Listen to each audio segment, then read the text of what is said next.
This is Steel Justice. It stars Martin Kove, who you might remember from the Karate Kid movies. Now, what I love about this film is, while it's one of the most cliche action films of the 80s, it's also the most manliest. I'm not even kidding.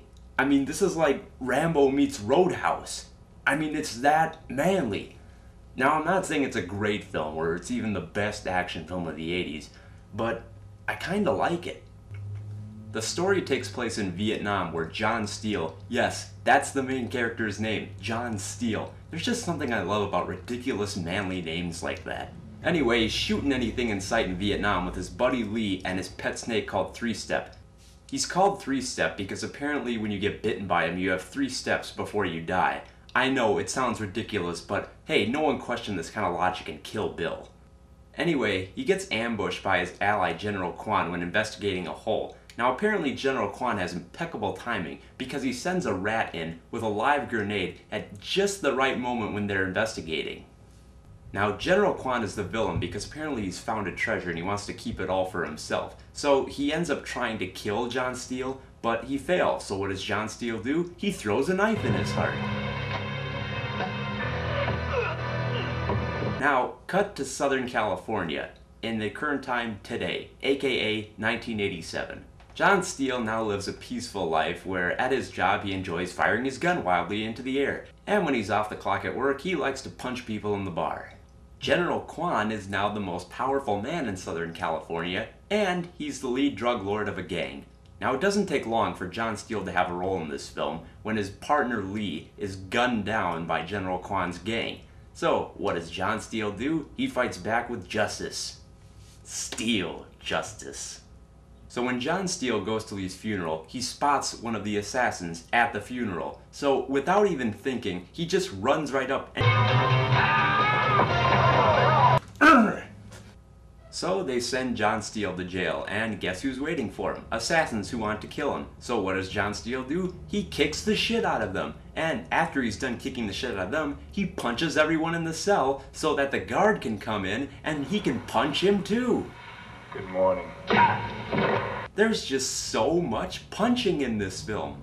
Now I know I'm making this film out to sound great, but don't get me wrong, it's got its bad points. Like, there's an 80s music video sequence. I'm looking for heartbeats from that tin man. There's a montage sequence. Deep in my heart there's a vengeance. The fury still burns in my mind. And there's a really bizarre scene where General Kwan is wearing a dress. I guess it's some kind of kimono, but it looks like a dress to me. And also, probably the one annoying thing I hated about this film the most is that every catchphrase on the box is said in the film. He isn't being recruited. He's being unleashed. If he was right, the war isn't over for you. It just changed location. But enough of that, let's get back to the action. I mean, John Steele is just so cool in all these action sequences. I mean, there's a scene where he gets stung by a poison dart. So what does he do? Well, first he breaks through a glass window into a buffet, he cuts a slit in his arm, and then burns his blood with a frying pan. Now how cool is that? Or how about the scene where he goes into a pool hall where a gang is hanging out, he gets kicked in the balls. So what does he do? He rams his car through their joint. And then there's more punching. There's just so much punching in this film. Even John Steele's girlfriend starts punching people. But the height of manliness in this film is the last scene where he's fighting General Kwan, and he pushes him off a bridge, pulls an active grenade from his belt, and he explodes just before he hits the ground. I could go on all day, but I think I should do this 80s style and just show you a montage. Deep in my heart there's a vengeance. The fury still burns in my mind. The only way out of this nightmare is laying my life on the line.